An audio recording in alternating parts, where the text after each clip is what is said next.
আসসালামু আলাইকুম রহমতুল্লাহ বরকাতুহু। তো বন্ধুগণ, আশা করি আল্লাহ পাকের রহমতে সকলে সহি সালামত আছেন। তো কবি গাজী এক্কাশালী ইউটিউব চ্যানেল 017140885009 এর পক্ষ থেকে আপনাদের সকলের প্রতি রইল একান্ত আন্তরিক শুভেচ্ছা ও ভালোবাসা। তো বন্ধুগণ, এখন আপনাদের সামনে যে বয়ানটা রাখবার চেষ্টা করব, বয়ানটার নাম হলো হোমিওপ্যাথিক ঔষধ মেডোরিনাম এর পরিচিতি। তো হোমিওপ্যাথিদের প্রত্যেকটা ওষুধের আলাদা আলাদা একটা পরিচয় আছে, একটা পরিচিতি আছে। এই পরিচিতিটা যদি একজন ডাক্তার বা যে কোনো একজন লোকে যদি জানতে পারে, তাহলে চিকিৎসা করতে সুবিধা হয়। রোগ টুক যাই হোক, ওই পরিচয়ের সাথে, ওই বৈশিষ্ট্যের সাথে, ওই লক্ষণের সাথে যদি মিলা যায়, মোটামুটিও মিলে ওই লোকটার, তাহলে যে কোনো রোগেই কাজ হবে। তাহলে কি কি পরিচিতি মেডোরিনামের? প্রথমত, মোটা সোটা মানুষ যদি হয় তাইলে বেশি কাজ করে।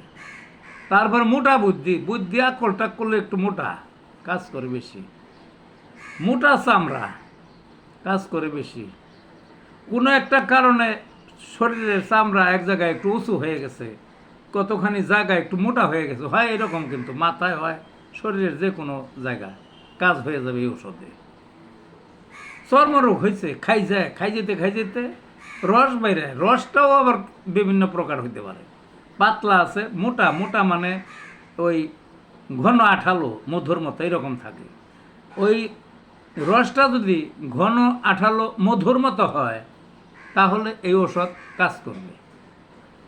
মানে ওই আঠালো মধুর মতো একটু ঘন আঠা যদি হয়, যে কোনো চর্মরোগই হোক আর যে কোনো এই হোক, ঘাও পাঁচড়ায় থেকে পোকায় থেকেই হোক, যে রসটা বাইরে।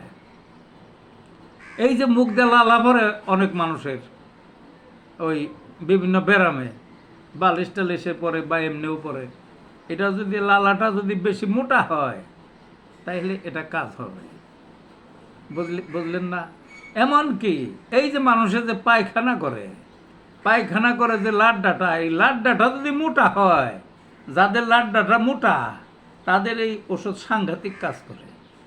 তাহলে মেডোরিনামের পরিচয় আশা করি ভালোই জানতে পারছেন। এই সমস্ত লক্ষণ যাদের আছে বা হয়, তারা মেডোরিনাম খাইবেন, রোগ যাই হোক ইনশাল্লাহ রোগের থেকে নিষ্কৃতি পাবেন।